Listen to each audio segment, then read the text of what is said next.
ॐ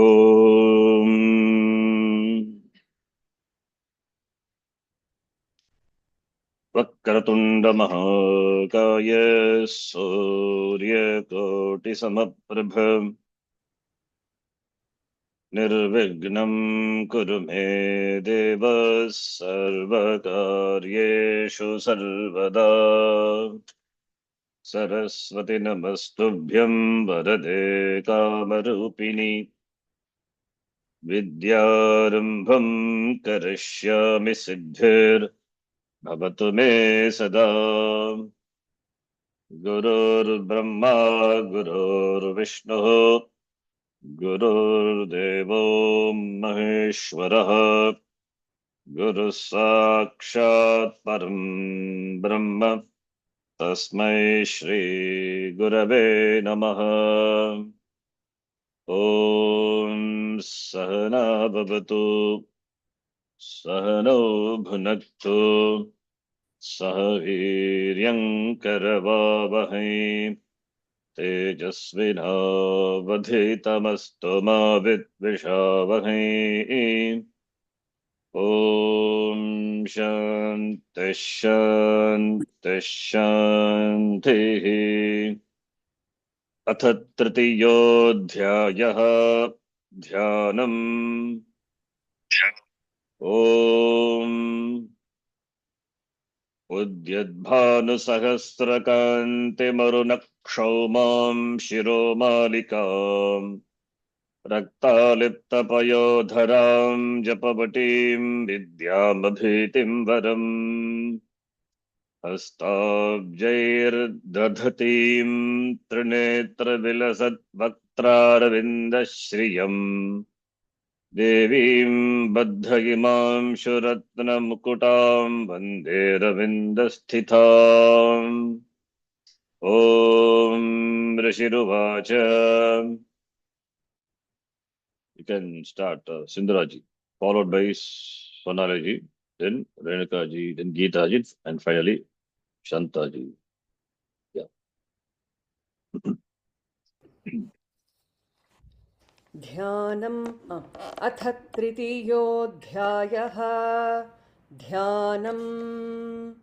ॐ उद्यद्भानुसहस्रकान्तिमरुणक्षौमां शिरोमालिकां रक्तालिप्तपयोधरां जपवटीं विद्यामभीतिं वरम् हस्ताब्जैर्दधतीं त्रिनेत्रविलसद्वक्त्रारविन्दश्रियम् देवीं बद्धहिमां शुरत्नमुकुटां वन्दे रविन्दस्थिताम्।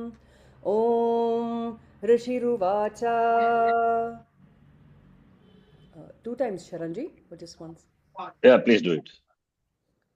अथ तृतीयोऽध्यायः ध्यानम्। ॐ उद्यद्भानुसहस्रकान्तमरुणक्षौमां शिरोमालिकां रक्तालिप्तपयोधरां जपवटीं विद्यामभीतिं वरम् हस्ताब्जैर्दधतीं त्रिनेत्रविलसद्वक्त्रारविन्दश्रियम् देवीं बद्धहिमां शुरत्नमुकुटां वन्दे रविन्दस्थिताम्। ॐ ऋषिरुवाच। अथ तृतीयोऽध्यायः ध्यानम्। ॐ उद्यद्भानुसहस्रकान्तिमरुणक्षौमां शिरोमालिकां रक्तालिप्तपयोधरां जपवटीं विद्यामभीतिं वरम् हस्ताब्जैर्दधतीं त्रिनेत्रविलसद्वक्त्रारविन्दश्रियम् देवीं बद्धहिमां शुरत्नमुकुटां वन्दे रविन्दस्थिताम्। ॐ ऋषिरुवाच। ध्यानम्। ॐ उद्यद्भानुसहस्रकान्तिमरुणक्षौमां शिरोमालिकाम् रक्तालिप्तपयोधरां जपवटीं विद्यामभीतिं वरम् हस्ताब्जैर्दधतीं वक्त्रारविन्दश्रियम् देवीं बद्धहिमांशुरत्नमुकुटां वन्दे रविन्दस्थिताम् ॐ ऋषिरुवाच ध्यानम् ॐ उद्यद्भानुसहस्रकान्तिमरुण उद्यद्भानुसहस्रकान्तिमरुणक्षौमां शिरोमालिकाम् रक्तालिप्तपयोधरां जपवटीं विद्यामभीतिं वरम् हस्ताब्जैर्दधतीं त्रिनेत्रविलसत् वक्त्रारविन्दश्रियम् देवीं बद्धहिमांशुरत्नमुकुटां वन्दे रविन्दस्थिताम् ॐ उद्यद्भानुसहस्रकान्तिमरुणक्षौमां शिरोमालिकाम्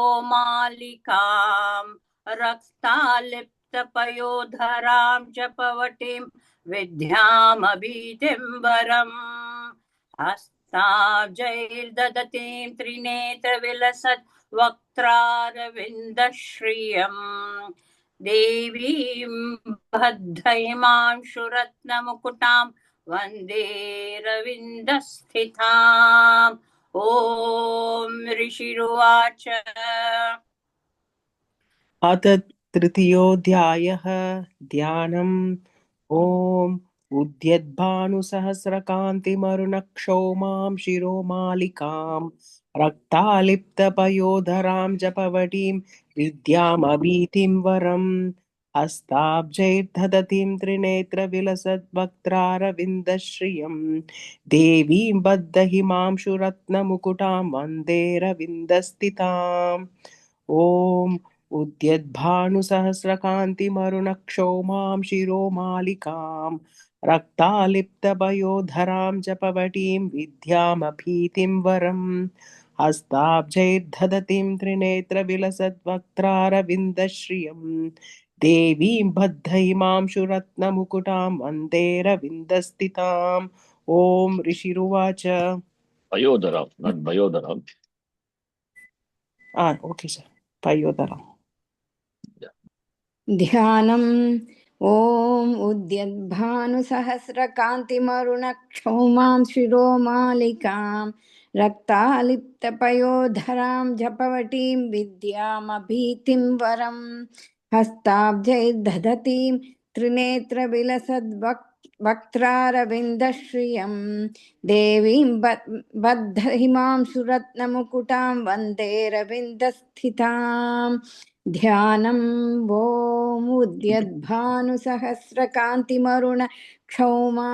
शिरोमालिकां रक्तालिप्तपयोधरां जपवटीं विद्यामभीतिं वरम् हस्ताब्जैर्दधतीं त्रिनेत्रविलसद्वक्त्रारविन्दश्रियम् देवीं बद्धहिमांशुरत्नमुकुटां वन्दे रविन्दस्थिताम् ॐ ऋषिरुवाच Shloka number 11. Hate tasmin. Hate tasmin mahavirye mahishasya chamupatau.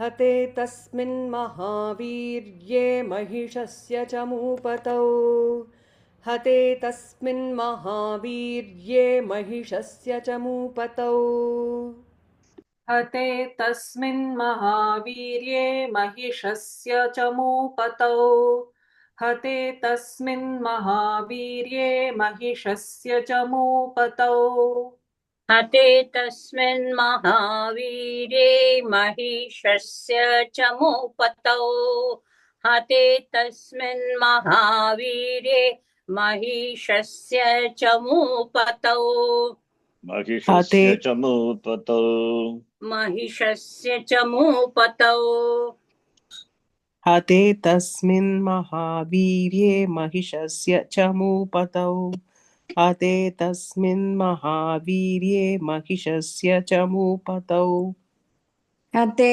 तस्मिन् महावीर्ये महिषस्य च मूपतौ हते तस्मिन् महावीर्ये महिषस्य च मूपतौ What is Chamu Patau? Chamu is army. Pati is leader. Pati is the husband also meaning is there. But here it is the leader, master. Chamunam Patihi. Senadipatihi, simple. Senadipatihi, commander in chief of the army. Hate, he was killed. Chamu Patau is what vibhakti, what vachanam? Saptami, Chamu Patau. Gurau. Oh, sorry, Harau. Okay, Vikaranta Shabda. So, who is the Chamupati? Do you remember the name? The very first shloka was mentioned.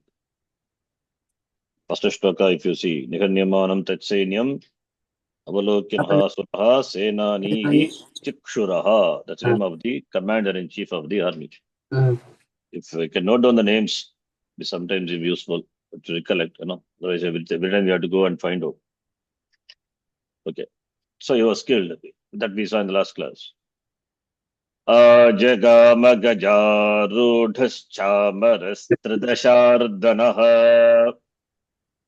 आजगामगजारूढश्चामरास्त्रिदशार्दनः आजगामगजारूढश्चामरास्त्रिदशार्दनः आजगामगजारूढश्चामरात्रिददाश चामरस् sorry chamar please read chamaras not chamaras chamaras चामरस्त्रिदशार्दनः आजगामगजारूढश्चामरस्त्रिदशार्दनः आजगामगजारूढश्चामरस्त्रीर्दशार्दना आजगामगजारूढश्चामरस्त्रिदशार्दनः आजगामगजारूढश्चामरस्त्रदशार्दनः आजगामगजारूढश्चामरस्त्रदशार्दनः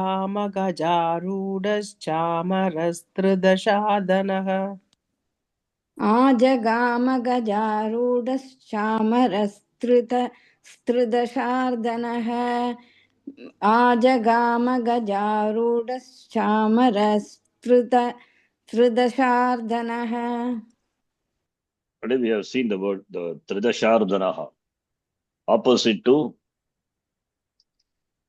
tridashalayah. Tridashalayah means deva, names for deva. In the Sanskritam class, in the Amarakosha, we saw, the Tridashalayah is Tridashalaya means Swargaloka. Those who reside in Swargaloka. Tridashaha. Tridashalaya is a place. Alaya is residence. Tridashalaya means Swargaloka.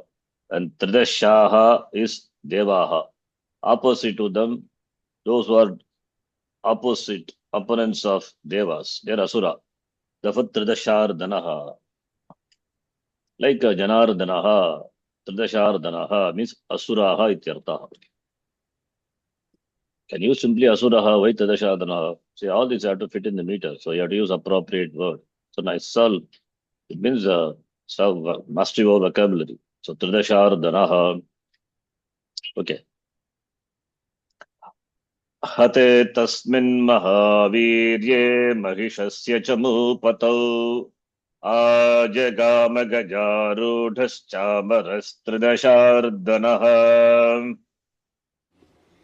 हते तस्मिन् महावीर्ये महिषस्य च मूपतौ आजगामगजारूढश्चामरस्त्रिदशार्दनः हते तस्मिन् महावीर्ये महिषस्य चमूपतौ आजगामगजारूढश्चामरस्त्रिदशार्दनः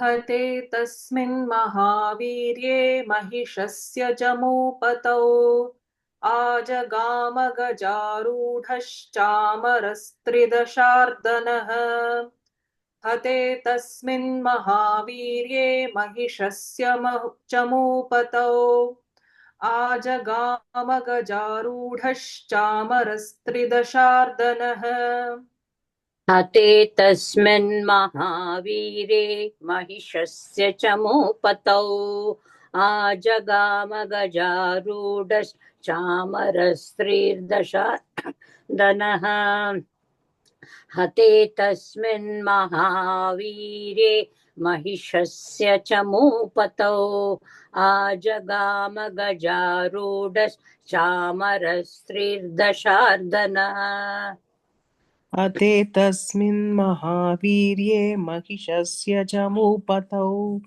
आजगामगजारूढश्चामरस्त्रिदशार्दनः हते तस्मिन् महावीर्ये महिषस्य चमूपतौ आजगामगजारूढश्चामरस्त्रिदशार्दनः हते तस्मिन् महावीर्ये महिषस्य चमूपतौ आजगामगजारूढश्चामरस्त्रिदशार्दनः हते तस्मिन् महावीर्ये महिषस्य चमूपतौ आजगामगजारूढश्चामरस्त्रिदशार्दनः You understand the meaning, Shantaji? You know Sanskritam? You have read. Can you understand? Gajarudaha Sandhi.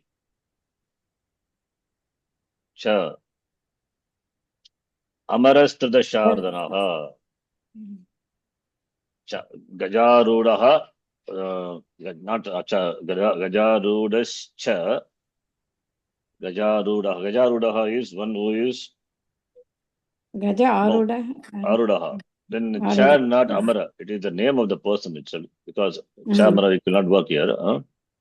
Chamaraha is the name of the another Asura.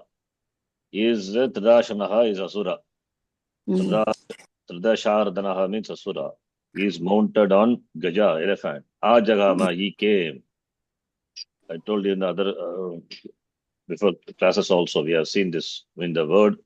When you see the duplication, Jagama, it is lit lakara, remote past. He came. So another Asura with the name Chamara came for battle. Now it's fight between Devi and the Chamara. Previously it was Commander-in-Chief Chakshura, now Chamara. Sopi Shaktim Mumochatha Devyastamambika Drutam. Sopi Shaktim Mumochatha Devyastamambika Drutam.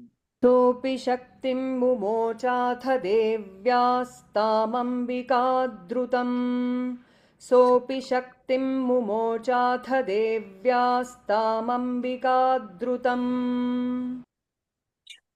सोऽपि शक्तिं मुमोचाथ देव्यास्तामम्बिकाद्रुतम् सोऽपि शक्तिं मुमोचाथ देव्यास्तामम्बिकाद्रुतम् सोऽपि शक्तिं मुमोचाथ देव्यास्ताम्बिकाद्रुतम् सोऽपि शक्तिं मुमोचाथ देव्यास्तामम्बिकाद्रुतम् सोऽपि शक्तिं मुमोचाथ देव्यास्तामम्बिकाद्रुतम् सोऽपि शक्तिं मुमोचाथ देव्यास्तामम्बिकाद्रुतम् सोऽपि शक्तिं मुमोचाथ देव्यास्तामम्बिकाद्रुतम् सोऽपि शक्तिं मुमोचाथ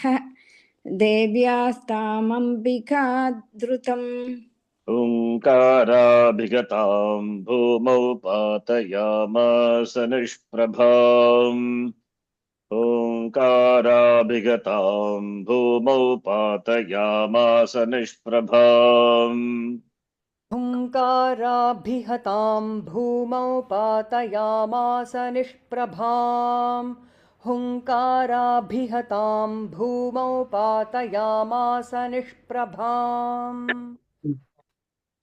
हुङ्काराभिहतां भूमौ पातयामास निष्प्रभाम् हुङ्काराभिहतां भूमौ पातयामास निष्प्रभाम् ओङ्काराभिहतां भूमौ पातयामास निष्प्रभाम् ओङ्काराभिहतां भूमौ पातयामास निष्प्रभाम् हुङ्काराभिहतां भूमौ पातयामास निष्प्रभाम् हुङ्काराभिहतां भूमौ पातयामास निष्प्रभाम् हुङ्काराभिहतां भूमौ पातयामास निष्प्रभाम् हुङ्काराभिहतां भूमौ पातयामास निष्प्रभाम् सोऽपि शक्तिं मुमोचाथ देव्यास्तामम्बिका द्रुतम् ओङ्काराभिगतां भूमौ पातयामास निष्प्रभाम् सोऽपि शक्तिं मुमोचाथ देव्यास्तामम्बिका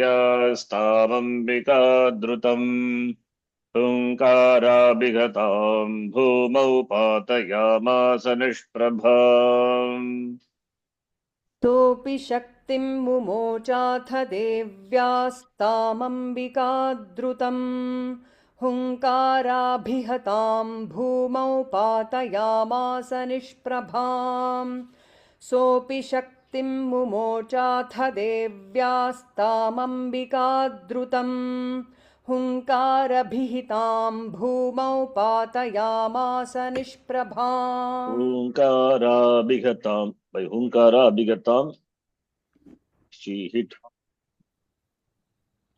Yeah. Sharanji, is this supposed to be Hunkara as in Dirgha or Hunkara? Hunkara, not Hunkar. Hunkarabigatam. Okay. Not Dirga.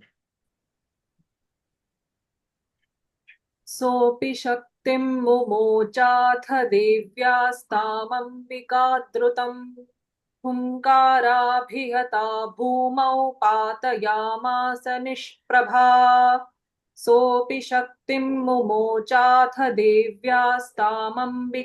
द्रुतम् हुङ्काराभिहतां भूमौ पातयामास निष्प्रभा सोऽपि शक्तिं मुमोचाथ देव्यास्तामम्बिकाद्रुतम् ओङ्काराभिहतां भूमौ पातयामास निष्प्रभाम् सोऽपि शक्तिं मुमोचाथ देव्यास्तामम्बिकाद्रुतम् हुङ्काराभिहतां भूमौ पातयामास निष्प्रभाम् सोऽपि शक्तिं मुमोचात देव्यास्तामम्बिकाद्रुतम् हुङ्काराभिहतां भूमौ पातयामास निष्प्रभाम् सोऽपि शक्तिं मुमोचाथ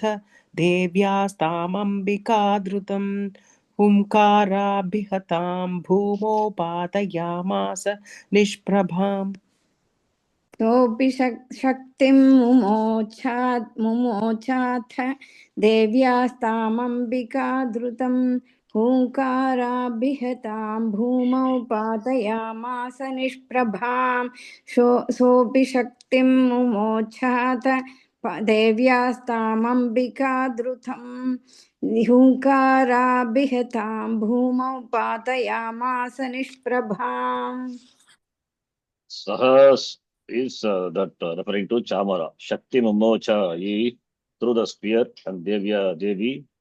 If she gave one the Hunkara, Hunkara is a sound. Hunkara lifting with her Ambika Tandrutam, immediately she made it, she hit that and it was made powerless, Nishprabham, that spear. Ambikata means Devi hit that, but not by anything, by whom? Just by whom, saying Hunkara, saying that. Patayamasa, she caused that to fall, the spear. Bhagnam Shaktim Nipatitam Drishtva Krodha Samanvitah. Bhagnam Shaktim Nipatitam Drishtva Krodha Samanvitah. भग्नां शक्तिं निपतितां दृष्ट्वा क्रोधसमन्वितः भग्नां शक्तिं निपतितां दृष्ट्वा क्रोधसमन्वितः भग्नां शक्तिं निपतितां दृष्ट्वा क्रोधसमन्वितः भग्नां शक्तिं निपतितां दृष्ट्वा क्रोधसमन्वितः भग्नां शक्तिं निपतितां दृष्ट्वा क्रोधसमन्वितः भग्नां शक्तिं निपतितां दृष्ट्वा क्रोधसमन्वितः भग्नां शक्तिं निपतितां दृष्ट्वा क्रोधसमन्वितः भग्नां शक्तिं निपतितां दृष्ट्वा क्रोधसमन्वितः भग्नां शक्तिं निपतितां दृष्ट्वा क्रोधसमन्वितः भग्नां शक्तिं निपतितां दृष्ट्वा क्रोधसमन्वितः चिक्षेपचामरशूलं बाणैस्तदपि साच्छिनत्. चिक्षेपचामरशूलं बाणैस्तदपि साच्छिनत्. चिक्षेपचामरशूलं बाणैस्तदपि साच्छिनत् चिक्षेपचामरशूलं बाणैस्तदपि साच्छिनत् चिक्षेपचामरशूलं बाणैस्तदपि साच्छिनत् चिक्षेपचामरशूलं बाणैस्तदपि साच्छिनत् चिक्षेपचामरशूलं बाणैस्तदपि साच्छिनत् चिक्षेपचामरशूलं बाणैस्तदपि साच्छिनत् चिक्षेपचामरशूलं बाणैस्तदपि साच्छिनत् चिक्षेपचामरशूलं बाणैस्तदपि साच्छिनत् चिक्षेपचामरशूलं बाणैस्तदपि साच्छिनत् चिक्षेपचामरशूलं बाणैस्तदपि साच्छिनत् भग्नां शक्तिं निपतितां दृष्ट्वा क्रोधसमन्वितः. चिक्षेपचामरशूलं बाणैस्तदपि तसाच्छिनत्. भग्नां शक्तिं निपतितां दृष्ट्वा क्रोधसमन्वितः. चिक्षेपचामरशूलं बाणैस्तदपि साच्छिनत्.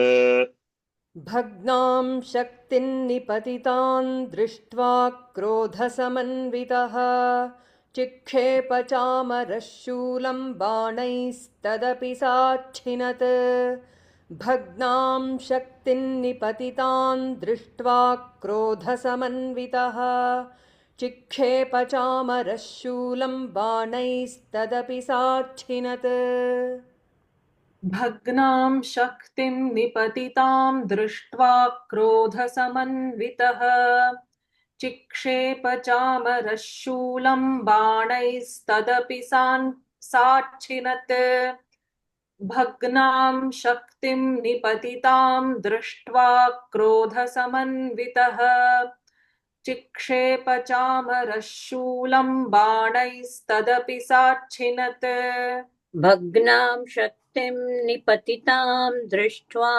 क्रोधसमन्वितः चिक्षेप चामरशूलं बाणैस्तदपि साच्छिनत्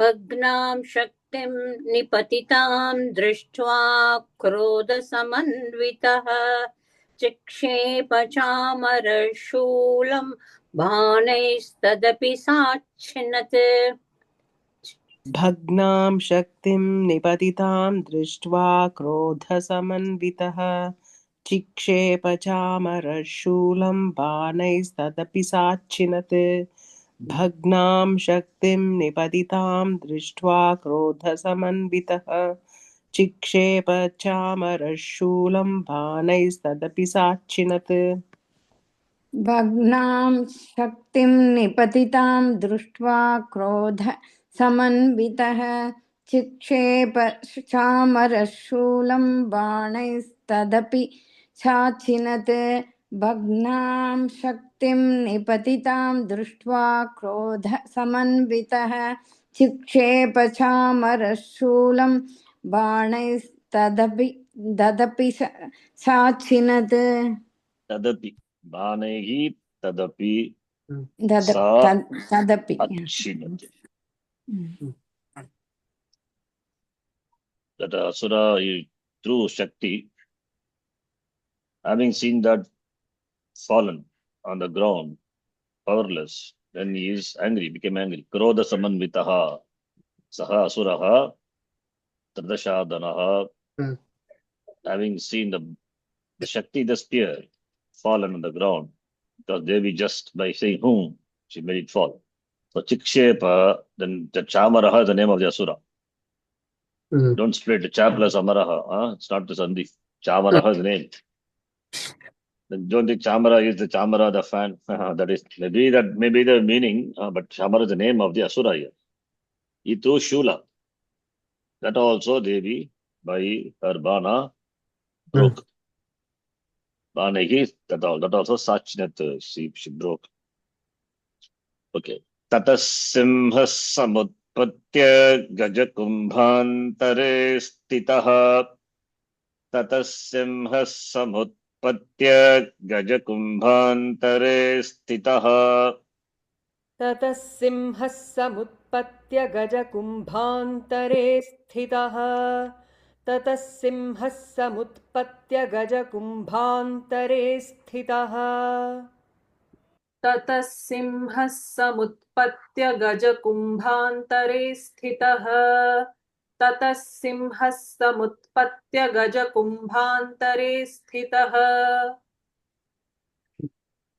ततः सिंहः समुत्पत्य गजकुम्भान्तरे स्थितः ततः सिंहः समुत्पत्य गजकुम्भान्तरे स्थितः ततः सिंहः समुत्पत्य गजकुम्भान्तरे स्थितः ततः सिंहः समुत्पत्य गजकुम्भान्तरे स्थितः ततः सिंहः समुत्पत्य गजकुम्भान्तरे स्थितः ततः सिंहः समुत्पत्य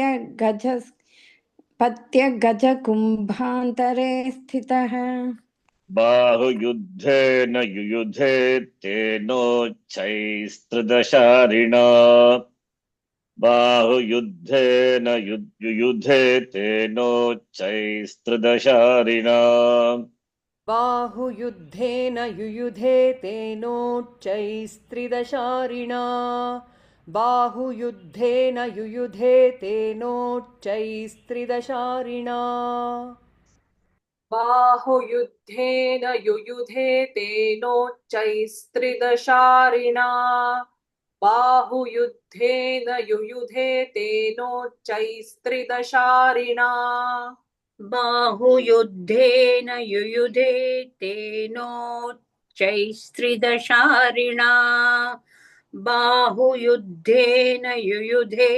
तेनोच्चैस्त्रिदशारिणा बाहुयुद्धेन युयुधे तेनोश्चैस्त्रिदशारिणा बाहुयुद्धेन युयुधे तेनोच्चैस्त्रिदशारिणा बाहुयुद्धेन युयुधे तेनोच्चैस्त्रिदशारिणा बाहुयुद्धेन युयुधे तेनोच्चैस्त्रिदशारिणा भागयुद्धेन युयुधे भागयुद्धेन न युयुधे न इल्ल भागयुद्धेन युयुधे not भागयुद्धेन न युयुधे. You say you're saying adding one more na. It means that means you did not fight. The meaning will become opposite. बाहुयुद्धेन युयुधे. Yeah. Mm. Okay. भागयुद्धेन युयुधे. It should be. Okay. Here, this interesting word tadasharina. Can anyone tell what does it mean?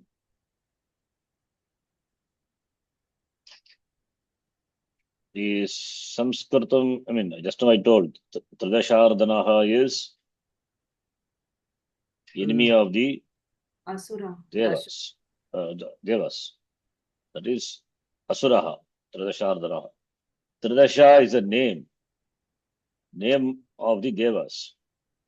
In the Sanskritam class, no, we chant the Amarakosha, first few shloka, which we do. You can see again. Amaraha, Nirjaraha, Devaha, Tridashaha. The word Tridashaha is there. Tridashaha means Devaha ityartaha. Here what is the word? Tridasharina. What is that word? Tridasha plus something is there. Okay, let me ask, what is the vibhakti of Tridasharina? Sixth. Sixth. Sixth. Sixth. Oh, how can be Shashti vibhakti? Huh? 3 1. Tridasharina. Like Yeah. Harina. Harina. Yeah, Harina's Tritiya. 3 1. Tritiya. Then what is the Pradipadikam then? If it is Harina is Hari, Tridasharina, Tridashari. Tridashari. So Tridasha plus Hari. Hari is enemy. Enemy of the Devas. See how beautiful the word is constructed. Tridasha meaning Devas. Hari is enemy. Enemy of the Devas. Who is that? Asura. Right? With that Asura, the Simha, the lion fights. Lion jumps and sits on the Kumbha. Kumbha is head of the elephant. And with his bahu, with his paws, no? That hand. Now the Simha of the Devi fights with the enemy of the Devas. Tridasharina is the nice word. Tridasha Devaha plus Hari. It's a compound. Tridashari is Shabda. Tritiya of Tridashari.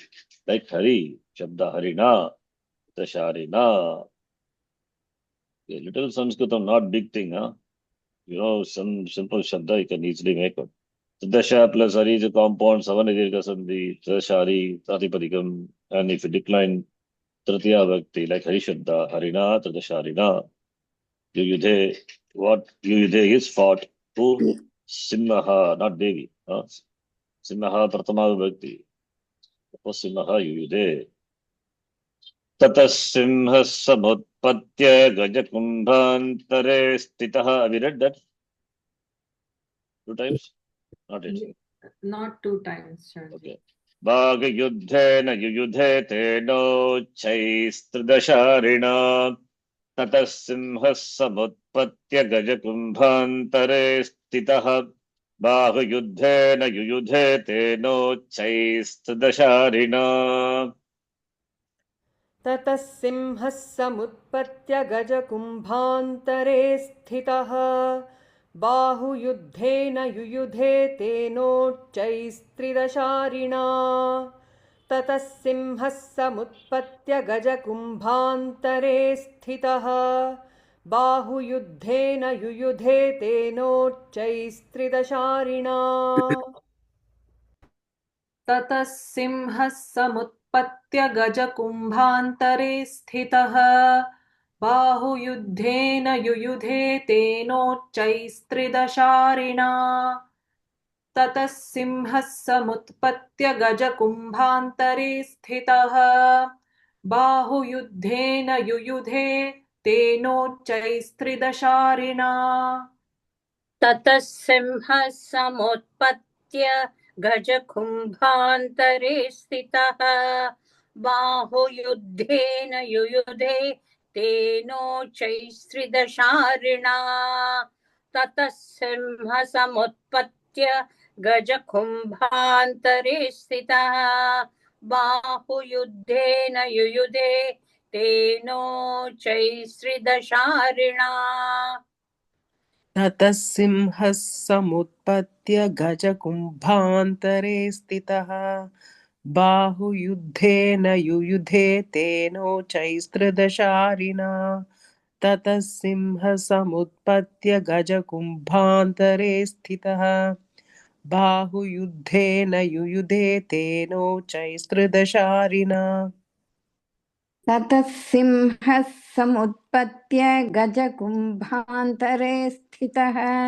बाहुयुद्धेन युयुधे तेनोच्चैस्त्रिदशारिणा ततः सिंहः समुत्पत्य गजकुम्भान्तरे स्थितः बाहुयुद्धेन युयुधे तेनोच्चैस्त्रिदशारिणा युध्यमानौ ततस्तौ तु तस्मान्नागान्महीं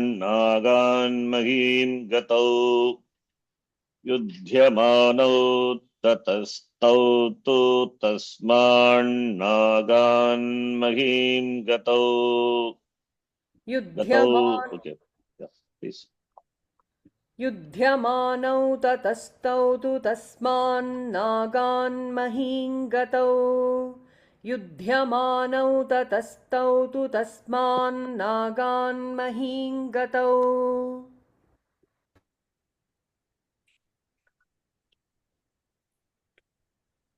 युध्यमानौ ततस्तौ तु तस्मान्नागान्महीं गतौ युध्यमानौ ततस्तौ तु तस्मान्नागान्महीं गतौ युध्यमानौ ततस्तौ तु तस्मान्नागान्महीं गतौ युध्यमानौ ततस्तौ तु तस्मान्नागान्महीं गतौ युध्यमानौ ततस्तौ तु तस्मान्नागान्महीं गतौ युध्यमानौ ततस्तौ तु तस्मान्नागान्महीं गतौ युध्यमानौ ततस्तौ तु तस्मान्नागान् महीं गतौ युध्यमानौ ततस्तौ तु तस्मान्नागान् महीं गतौ युयुधातेति संरब्धौ प्रहारैरतिदारुणैः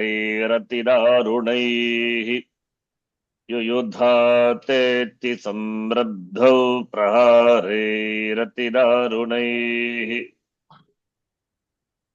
युयुधातेति संरब्धौ प्रहारैरतिदारुणैः युयुधातेति संरब्धौ प्रहारैरतिदारुणैः युयुधातेति संरब्धौ प्रहारैरतिदारुणैः युयुधातेति संरब्धौ प्रहारैरतिदारुणैः युयुधाते युयुधातेति संरब्धौ प्रहारैरतिदारुणैः युयुधातेति संरब्धौ प्रहारैरतिदारुणैः युयुधातेति संरब्धौ प्रहारैरतिदारुणैः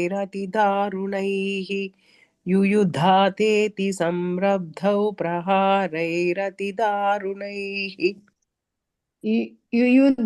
युयुधातेति संरब्धौ प्रहारैरतिदारुणैः युयुधातेति संरब्धौ प्रहारैरतिदारुणैः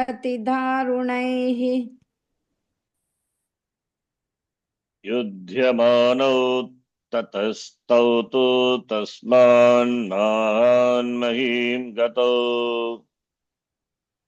युयुधातेति संरब्धौ प्रहारैरतिदारुणैः युध्यमानौ ततस्तौ तु तस्मान्नागान्महीं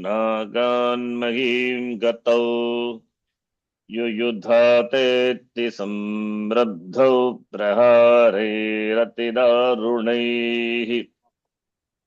युध्यमानौ ततस्तौ तु तस्मान्नागान्महीं गतौ युयुधातेति संरब्धौ प्रहारैरतिदारुणैः युध्यमानौ ततस्तौ तु तस्मान्नागान्महीं गतौ युयुधातेति संरब्धौ प्रहारैरतिदारुणैः युध्यमानौ ततस्तौ तु तस्मान्नागान्महीं गतौ युयुधातेति संरब्धौ प्रहारैरतिदारुणैः युध्यमानौ ततस्तौ तु तस्मान्नागान्महीं गतौ युयुधातेति संरब्धौ प्रहारैरतिदारुणैः युध्यमानौ ततस्तौ तु तस्मान्नागान्महीं गतौ युयुधातेति संरब्धौ प्रहारैरतिदारुणैः युध्यमानौ ततस्तौ तु तस्मान्नागान्महीं गतौ युयुधातेति संरब्धौ प्रहारैरतिदारुणैः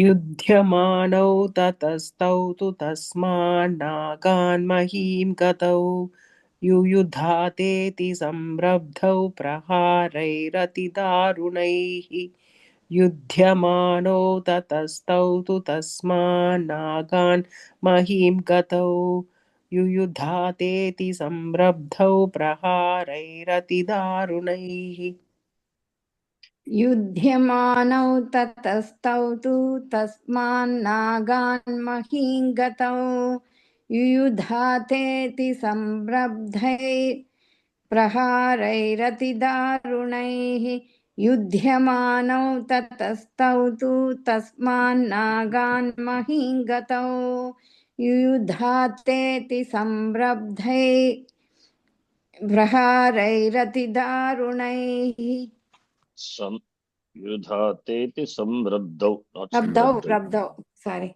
Yeah. Ati samrabdaha means, and samrabdaha is anger. So they both, okay, both tasman nagat, what sandhi? Here followed by Arunasika, replaced by Arunasika is optional. Sattva Sandhi, yeah. Huh? Nagan, okay, sorry. Tasmat nagat. Tasmat Nagat, okay. Nagat also become nagan. Both are this Yeah. Arunasika sandhi.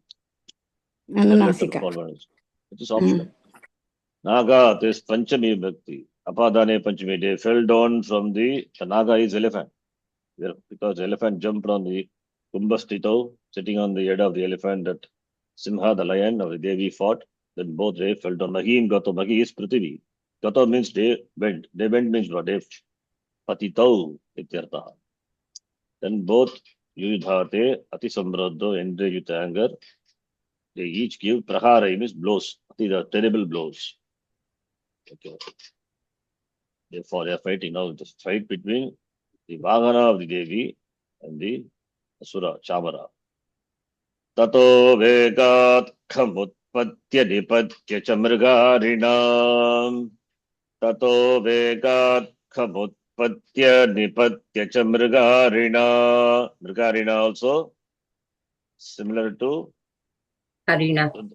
Tridasharina. Isa just to Mrgana, and the enemy of Mrga is what is Mrga? Hari. Mriga is The deer. lion here. Here it is animal. Mrigarina. Yeah. Then Ari is.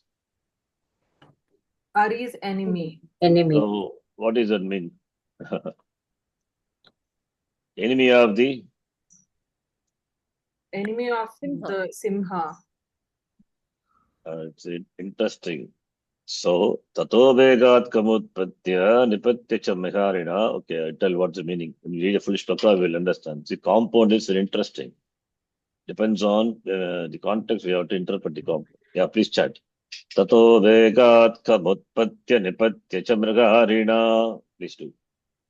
ततो वेगात्खमुत्पत्य निपत्य च मृगारिणा ततो वेगात्खमुत्पत्य निपत्य च मृगारिणा ततो वेगात् खमुत्पत्य निपत्य च मृगारिणा ततो वेगात् खमुत्पत्य निपत्य च मृगारिणा ततो वेगात् खमुत्पत्य निपत्य च मृगारिणा ततो वेगात् खमुत्पत्य निपत्य च मृगारिणा ततो वेगात् खमुत्पत्य निपत्य च मृगारिणा ततो वेगात् खमुत्पत्य निपत्य च मृगारिणा ततो वेगात् खमुत्पत्य निपत्य च मृगारिणा ततो वेगात् खमुत्पत्य निपत्य च मृगारिणा करप्रहारेण करप्रहारेण शिरश्चा. Sorry, little doesn't come. 1 minute. करप्रहारेण शिरश्चामरस्य पृथक् कृतम्. करप्रहारेण शिरश्चामरस्य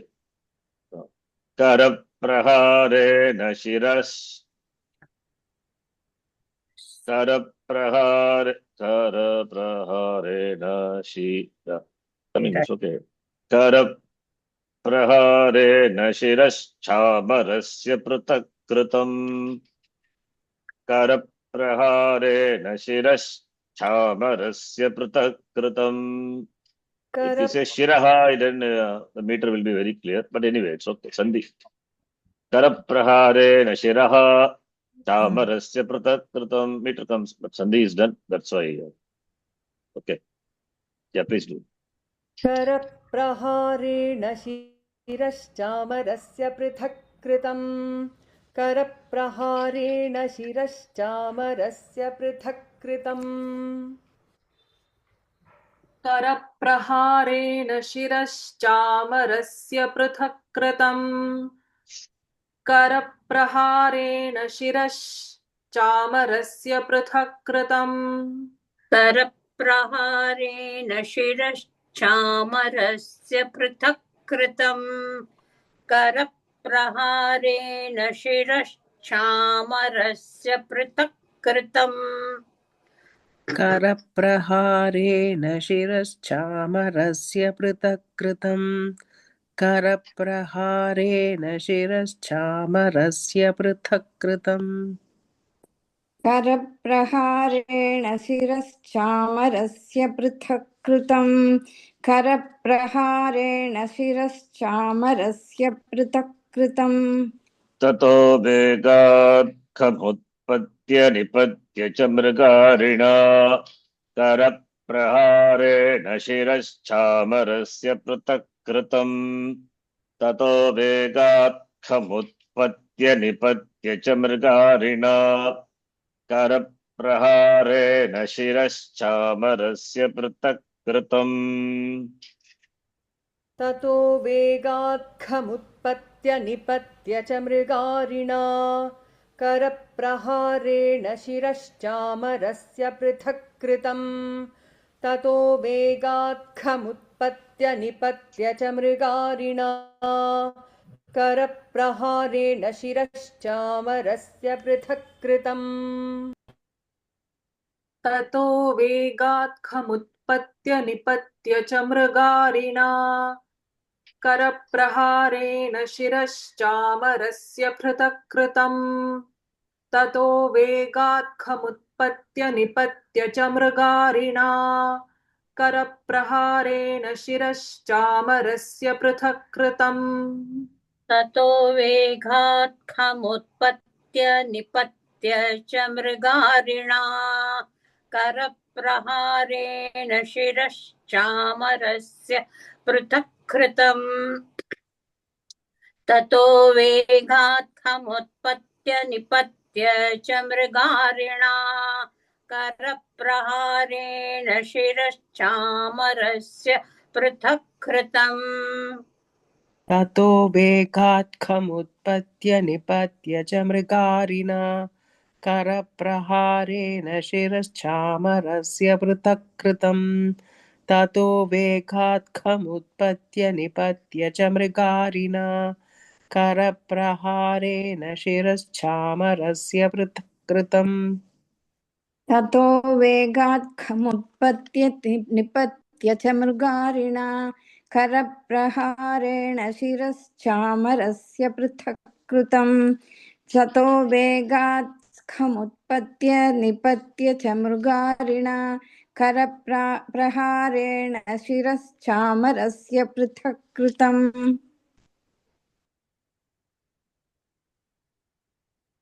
ततः वेगात् come is akasha. So the lion flew into the air, and nipatya falling on nipatya karapraharam, why just by one blow by his hand. Chamarasya, that asurasya shiraha, the head of the asura, it has separated. One blow, the head is separated. Right? So by whom? By Mrigarina, Karapraharana, by the, no, just you see the word. Oh, interesting. Mrigarina, the word is here. And Tradasharina. What is the Tradasharina is? Explain the meaning to be Enemy of the Devas. enemy of the Devas. Now, if you take the same meaning here, enemy of the lion, then what will happen? The compound, both are compound, but different interpretation, different. There it is Shashti Tat Purusha Samasa. Here it is Karmadharaya. The enemy which is a lion, not enemy of the lion. See the difference. Hari is the enemy which is the lion is the enemy. See, that's why compound is beautiful and depends on the context we have to. We cannot say there it is Tridasha, enemy of the Devas, therefore here also enemy of the lion. If enemy of the lion, then how can the lion remove the head of the the enemy? I mean, the chamara. Meaning will not fit. Compound is different. Mrigaha cha aso arihi. That Mriga, the lion, which is the enemy of the Asura. Of course, Asura's enemy only. That is. No, that is the meaning. That's what we have to take. It's a compound So forms. Huh? Nipatya is lepratya. Yes. Me purvaka patadata lepratya nipatya. Having fallen on the ground. This the lion. Having jumped into the air and falling on the ground, and just by one blow, karaprahara. Prahara means hitting by hand, karena. So, chamarasya shiraha, the head of the asura is prutakkritam, separated. उदग्रश्चरणे देव्या शिलावृक्षादिभिर्हतः उदग्रश्चरणे देव्या शिलावृक्षादिभिर्हतः उदग्रश्चरणे देव्या शिलावृक्षादिभिर्हतः उदग्रश्चरणे देव्या शिलावृक्षादिभिर्हतः उदग्रश्चरणे देव्या शिलावृक्षादिभिर्हतः उदग्रश्चरणे देव्या शिलावृक्षादिभिर्हतः उदग्रश्चरणे देव्या शिलावृक्षादिभिर्हतः उदग्रश्चरणे देव्या शिलावृक्षादिभिर्हतः उदग्रश्चरणे देव्या शिलावृक्षादिभिर्हतः उदग्रश्चरणे देव्या शिलावृक्षादिभिर्हतः उदग्रशरणे देव्या शिलावृक्षादिभिर्हतः उदग्रश्चरणे देव्या शिलावृक्षादिभिर्हतः दन्तमुष्टितलैश्चैव करालश्च निपातितः दन्तमुष्टितलैश्चैव करालश्च निपातितः दन्तमुष्टितलैश्चैव करालश्च निपातितः दन्तमुष्टितलैश्चैव करालश्च निपातितः दन्तमुष्टितलैश्चैव करालश्च निपातितः दन्तमुष्टितलैश्चैव करालश्च निपातितः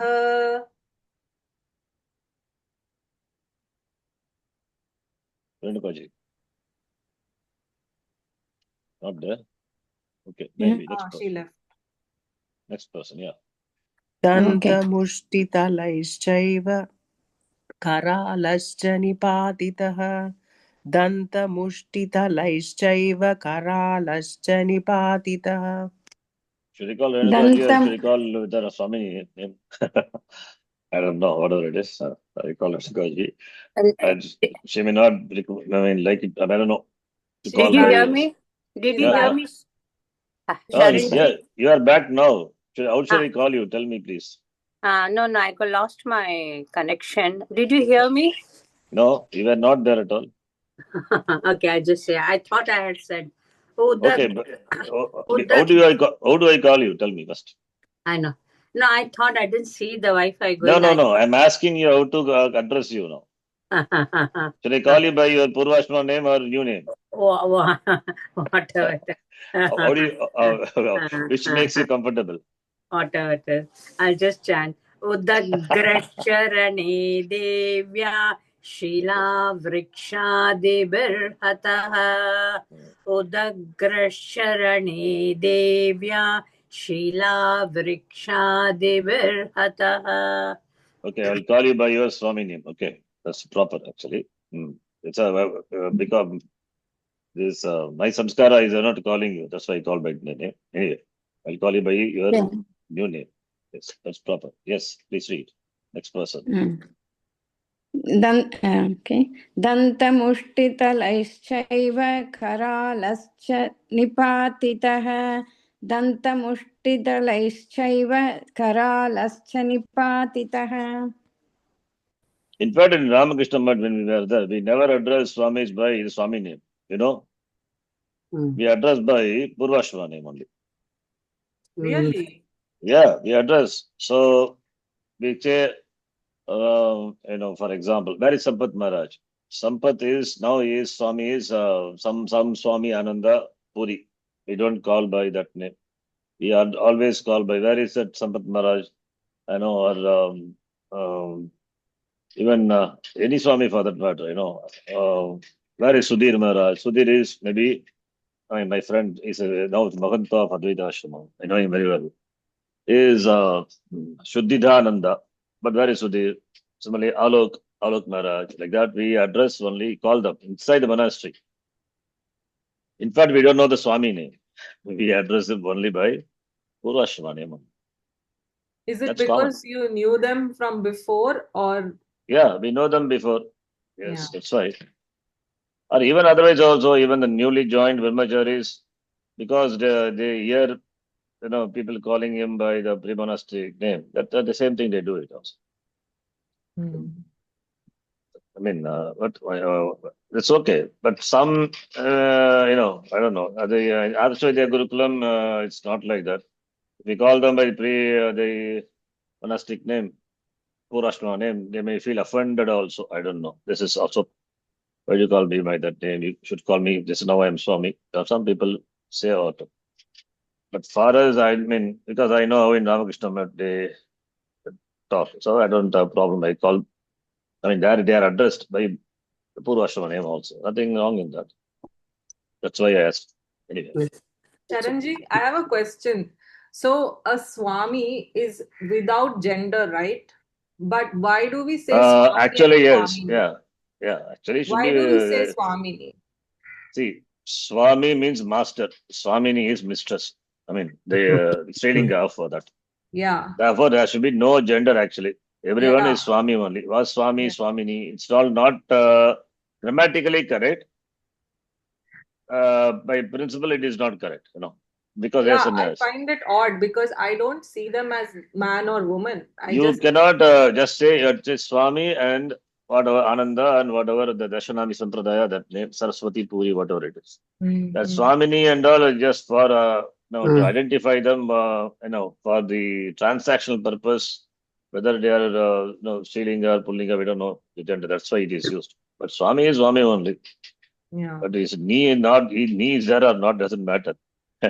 None should not be there. Just joking. Okay. Okay, that is Swamini is, that's not required. Swami itself is enough. Swami is.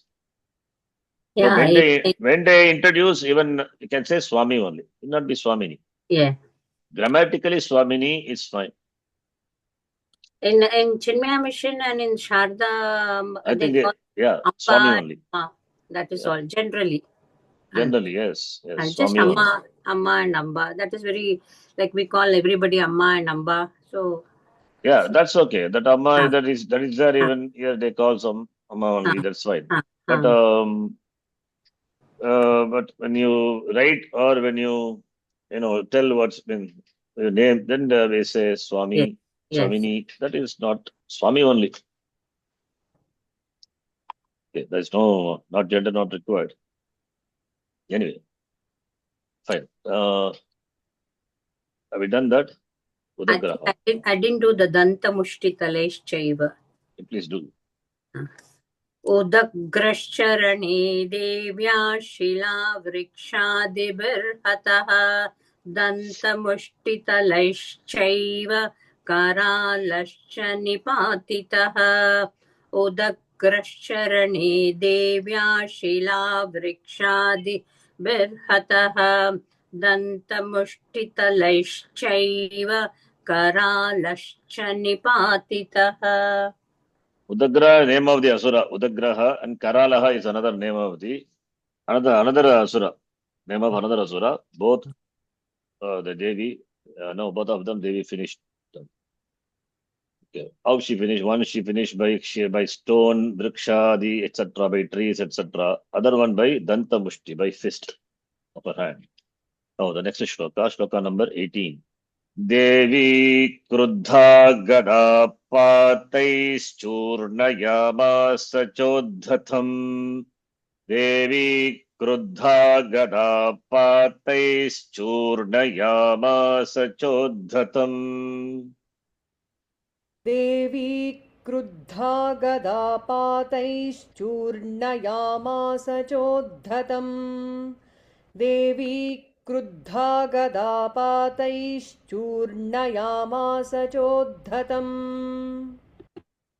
देवी क्रुद्धा गदापातैश्चूर्णयामास चोद्धतम् देवी क्रुद्धा गदापातैश्चूर्णयामास चोद्धतम् देवी क्रुद्धा गदापातैश्चूर्णयामास चोद्धतम् देवी क्रुद्धा गदापातैश्चूर्णयामास चोद्धतम् देवी क्रुद्धा गदापातैश्चूर्णयामास चोद्धतम् देवी क्रुद्धा गदापातैश्चूर्णयामास चोद्धतम् देवी क्रुद्धा गदापातैश्चूर्णयामास चोद्धतम् देवी क्रुद्धा गदा पातैश्चूर्णयामास चोद्धतम्. In your book, it is, let's just please check whether it is Bashkalam or Bashkalam. What's given in your book? Bashkalam is also. Va. Vasha. Va. Yeah, Ba Vashkalam. is okay. Yeah, In Shringeri, it is Bashkalam. yeah, Bashkalam. So Babayor Abedaha.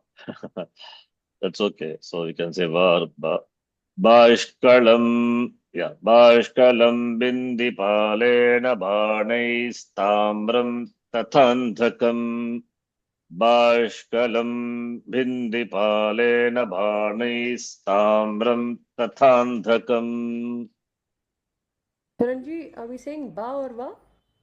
I heard as ba. Bashkale. Ba. I'm saying Okay. both are okay. That's Okay. what Babayor Abedaha. In Bengal, it is like that only. Vivekananda. Yes. बाष्कलं भिन्दिपालेन बाणैस्ताम्रं तथान्धकम् बाष्कलं भिन्दिपालेन बाणैस्ताम्रं तथान्धकम् Vashkalam bhindipalena बाणैस्ताम्रं तथान्धकम् Vashkalam bhindipalena बाणैस्ताम्रं तथान्धकम् Bashkalam Vindipalena Bhanaisamram Tathandakam. Bashkalam Vindipalena Bhanaisamram Tathandakam. भाष्कलं भिन्दिपालेन बाणैस्ताम्रं तथान्धकम्. भाष्कलं भिन्दिपालेन बाणैस्ताम्रं तथान्धकम्. बाष्कलं भिन्दिपालेन बाणैस्ताम्रं तथान्धकम्. बाष्कलं भिन्दिपालेन बाणैस्ताम्रं तथान्धकम्. Uddhatam, Uddhatam, and Bashkalam, Tamram, Andaka, all these are asuras. So in Dvitiya Bhakti, they are the object of killing for the Devi. That is why in Dvitiya Bhakti, Choddatam, Bashkalam, Tamram, Andakam, all these were destroyed. Choddata, name of the asura. Bashkala, another asura. Tamra, another asura. Andaka, another asura. It is in Dvitiya Bhakti.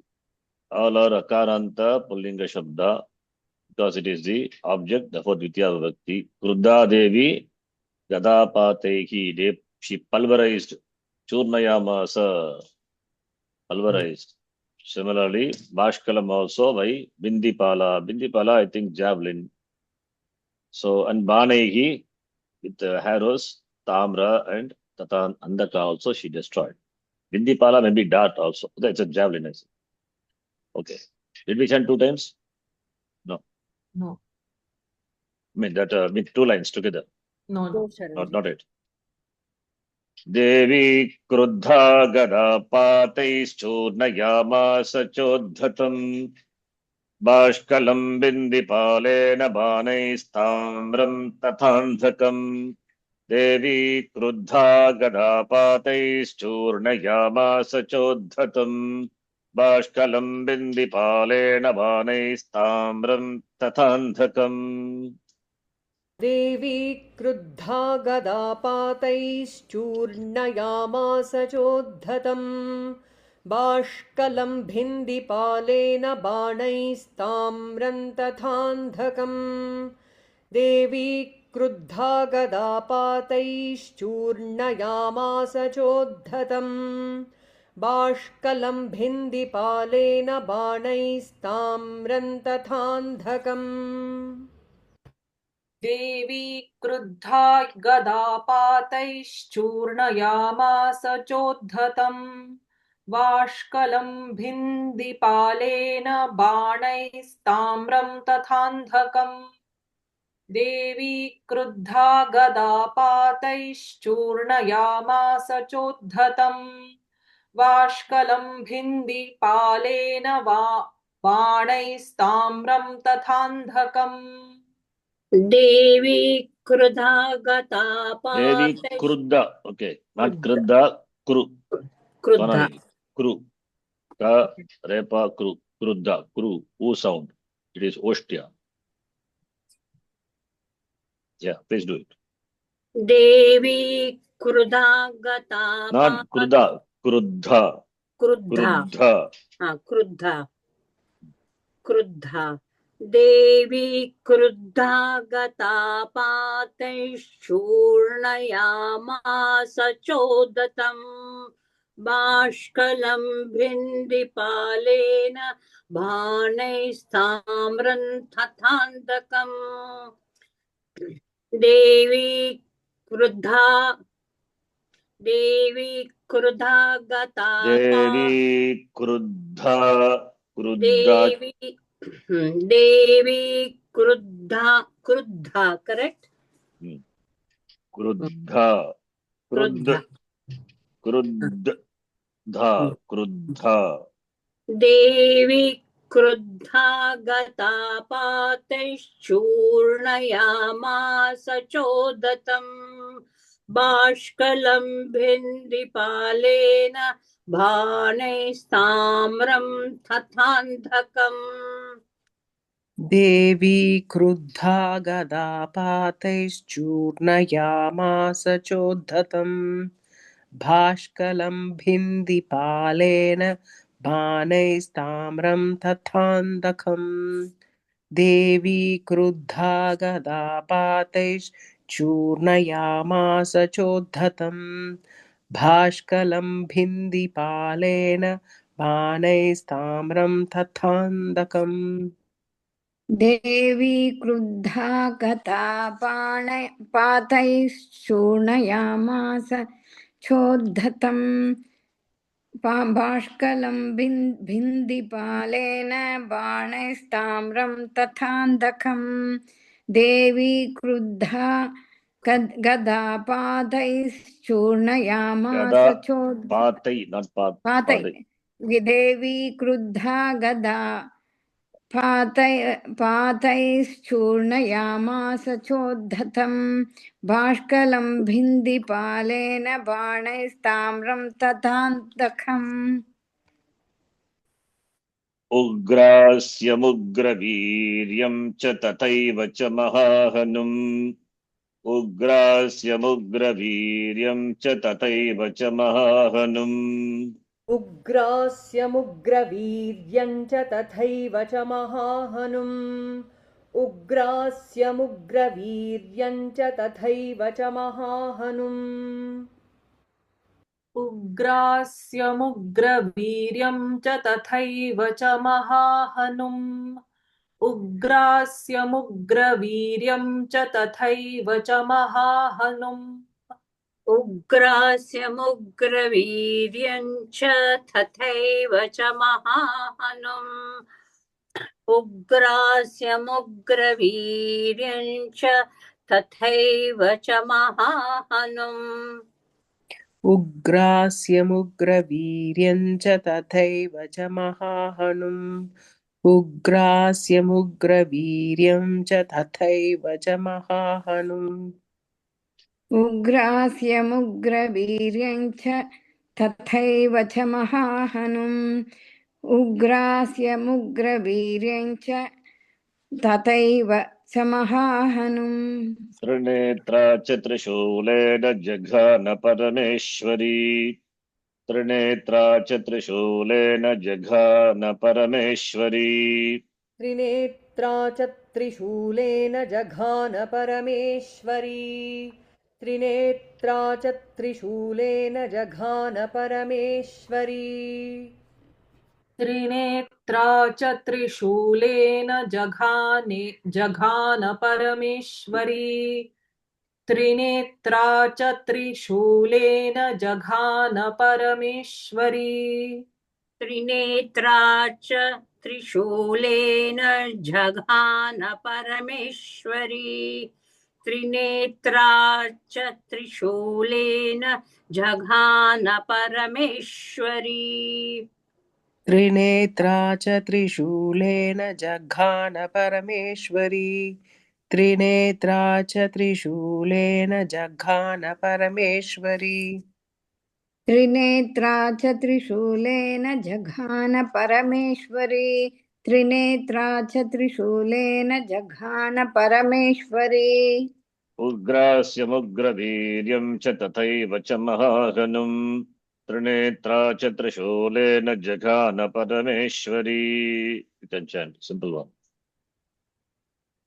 उग्रास्य मुखवीर्यं च तथैव च महाहनुम् त्रिनेत्रा च त्रिशूलेन जघान परमेश्वरी उग्रास्य मुग्रवीर्यं च तथैव च महाहनुम् त्रिनेत्रा च त्रिशूलेन जघान परमेश्वरी उग्रास्य मुग्रवीर्यं च तथैव च महाहनुम् त्रिनेत्रा च त्रिशूलेन जघान परमेश्वरी उग्रास्य मुग्रवीर्यं च तथैव च महाहनुम् त्रिनेत्रा च त्रिशूलेन जघान परमेश्वरी उग्रास्य मुग्रवीर्यं च तथैव च महाहनुम् त्रिनेत्रा च त्रिशूलेन जघान परमेश्वरी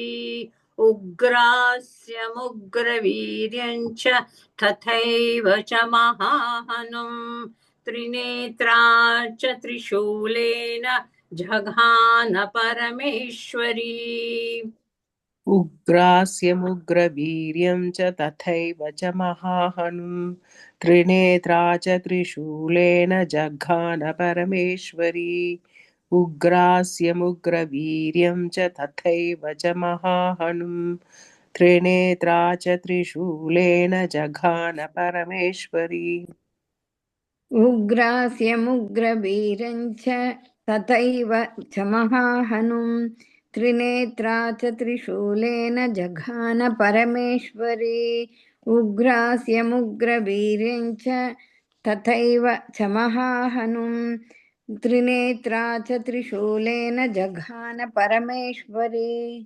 बिडालस्यासि नाकायात् पातयामास वै शिरः बिडालस्यासि नाकायात् पातयामास वै शिरः बिडालस्यासिनाकायात् पातयामास वै शिरः बिडालस्यासिनाकायात् पातयामास वै शिरः बिडालस्यासिनाकायात् पातयामास पात वै not pata पातयामास पातयामास वै शिरः बिडालस्यासिनाकायात्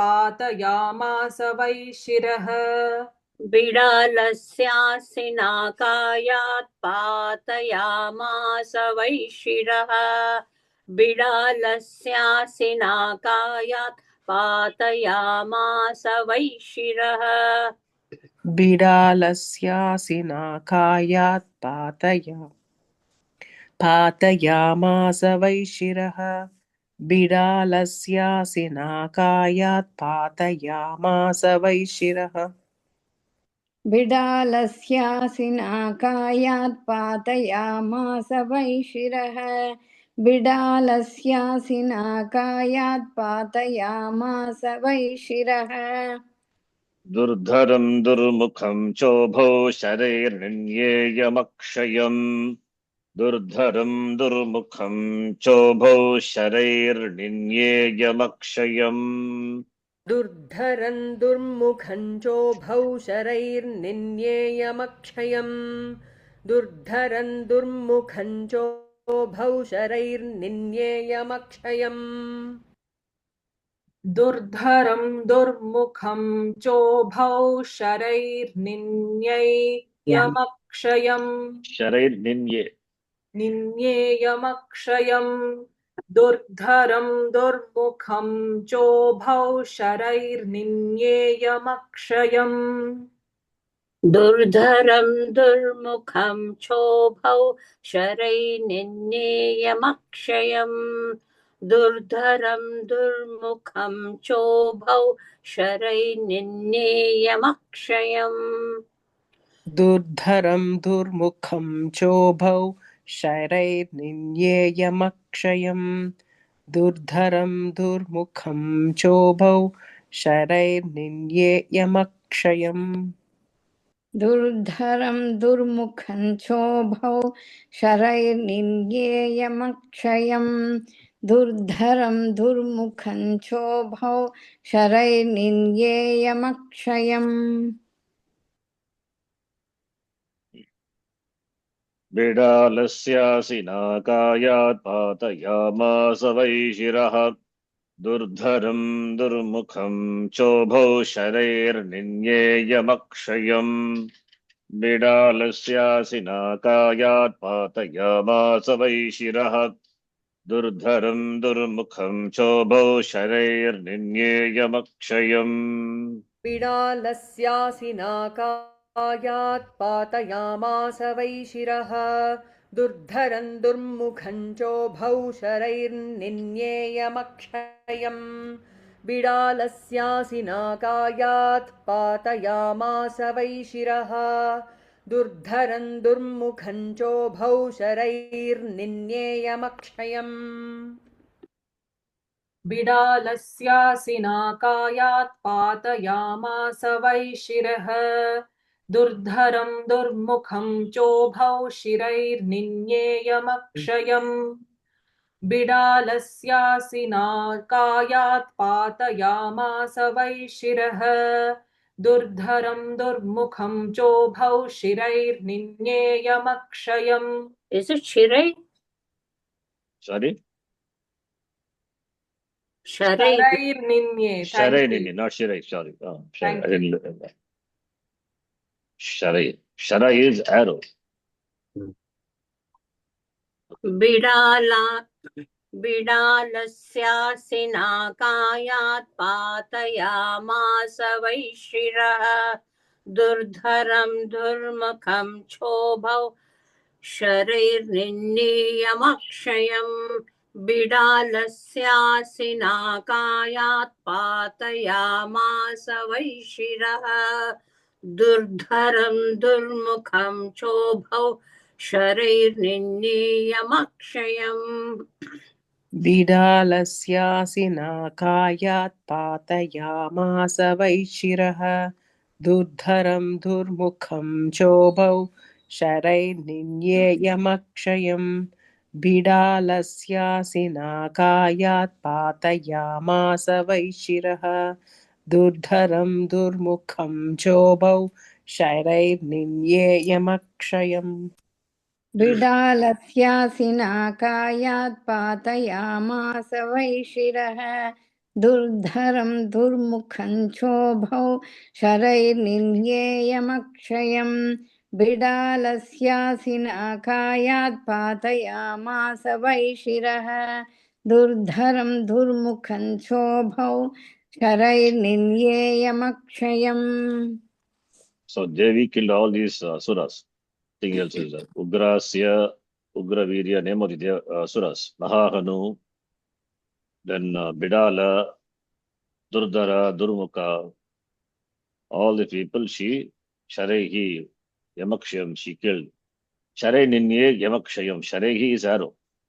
She killed these people by different weapons. Last line, Durmukha and Durdara, she sent them to Yamaloka by arrows. It means she destroyed by arrows. Okay, so this we'll stop here. The destruction. So many the asuras she killed, like we kill mosquitoes. She killed. Every day a mosquito I kill with mosquito bat. It's very torturing. She kills all the torturing devas. I mean the asuras torturing the devas. Asuras who were torturing the devas, she killed. Okay. 21, please remember, Shloka, we have to start from 21 next class. Charanji, Om, there is something yeah, in, sorry, I have but a question. There is something in Yamakshayam, there is an asterisk, yeah, that is and some some Pata Veda is there. shloka. Yama Chayam or where is the Pata Veda? Some must be Pata Veda. Footnote. इसके Here, बाद किसी Charanji at the bottom. Kalancha kala dandena kala ratrira patayat. के बाद So, किसी प्रति में. Oh. In some book it is the shloka is also is there, he says. इसके बाद किसी प्रति में some copy, some manuscript it is the कालं चित्कालदण्डेन कालरात्रिः पातयत् उग्रदर्शनम् अत्युग्रैः खड्गपातैः अताडयत्. One more, I mean, the shloka is seen in some prati, some book, some copies, some manuscripts. okay. Okay. Om Purnamadah Purnamidham Purnat Purnamudachyate Purnasya Purnamadhaya Purnamevavashishyate. Om Shanti Shanti Shanti. Harihi Om Shri Gurubhyo Namaha. Harihi Om. धन्यवादः. ಧನ್ಯವಾದ. Hari Om.